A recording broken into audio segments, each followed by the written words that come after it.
Bonjour et bienvenue. Aujourd'hui c'est dimanche et dimanche ça veut dire la messe et ça veut dire l'évangile. On va prendre quelques instants ensemble pour écouter l'évangile de ce dimanche et pour en discuter un petit peu. Et aujourd'hui, l'évangile qui nous est donné, c'est celui de l'expulsion par Jésus des marchands du temple. On se retrouve juste après.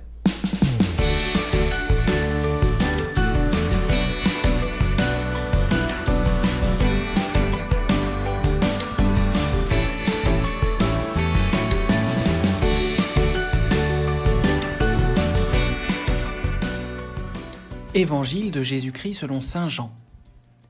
Jésus monta à Jérusalem. Dans le temple, il trouva installés les marchands de bœufs, de brebis et de colombes et les changeurs. Et il les chassa tous du temple.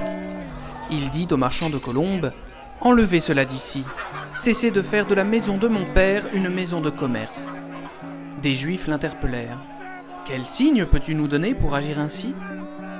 Jésus leur répondit : « Détruisez ce sanctuaire, et en 3 jours je le relèverai. » Les Juifs lui répliquèrent : « Il a fallu 46 ans pour bâtir ce sanctuaire, et toi, en 3 jours, tu le relèverais ?»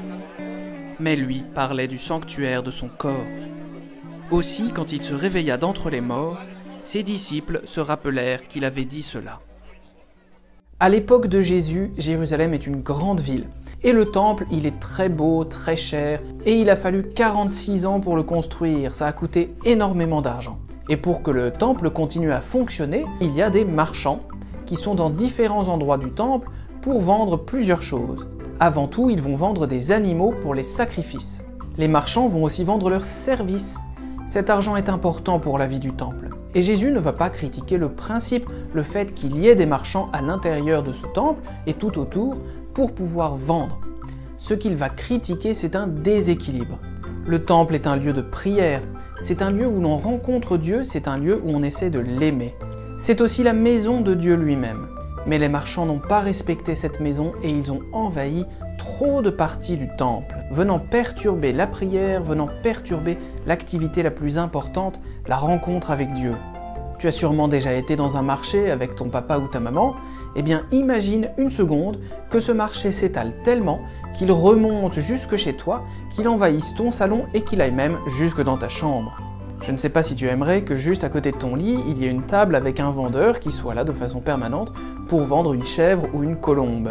Jésus va se lever véritablement contre ça. Et il va exprimer une certaine colère. Mais qu'est-ce que cette colère ? Toi, tu connais cette colère sans doute. Et la Bible nous dit parfois même que Dieu lui-même se met en colère. Mais quand nous, on se met en colère, on sait que c'est souvent quelque chose de très négatif. On va se laisser envahir par un mauvais sentiment. On va utiliser des gros mots parfois. En fait, on va être un peu violent. Et parce qu'on connaît la colère et qu'on sait que c'est quelque chose de mauvais, on pense que Dieu ne devrait pas se mettre en colère. Mais Dieu n'est pas comme nous, heureusement, et sa colère n'est pas du tout comme la nôtre. Dieu et son Fils Jésus sont évidemment sans péché. Quand Dieu se met en colère, c'est toujours quelque chose de juste et de bon. Mais parfois c'est un peu vigoureux parce qu'on a besoin de sortir de nos habitudes et de nous convertir. La colère de Dieu, c'est fait pour que nous puissions prendre conscience de nos fautes et qu'on puisse changer. Quand on va faire le mal, souvent on va un peu s'endurcir et notre cœur va devenir dur au point de ne plus pouvoir changer. Il va être comme paralysé. À ce moment-là, la seule chose qui peut le libérer, c'est comme un grand coup de marteau intérieur. Et avec sa colère, Dieu va donner ce coup. En un sens donc, la colère de Dieu, elle nous sauve. Elle est faite par amour et elle nous aide à nous en sortir. Les Juifs pensaient au temps de Jésus que Dieu avait sa maison, mais il y était comme enfermé, il ne pouvait plus vraiment en sortir. En fait, on priait seulement Dieu à l'intérieur du temple, dans une petite partie. Et tout le commerce avait envahi les alentours. Donc Dieu était comme encerclé par du bruit et du commerce. Jésus vient exprimer la colère de Dieu parce qu'il veut dire que désormais, la demeure de Dieu, c'est dans le cœur de l'homme. Et l'homme parfait, l'homme sans péché, c'est évidemment Jésus, le Fils de Dieu. Donc c'est dans le cœur de Jésus, dans son corps tout entier, que Dieu vient faire sa demeure désormais.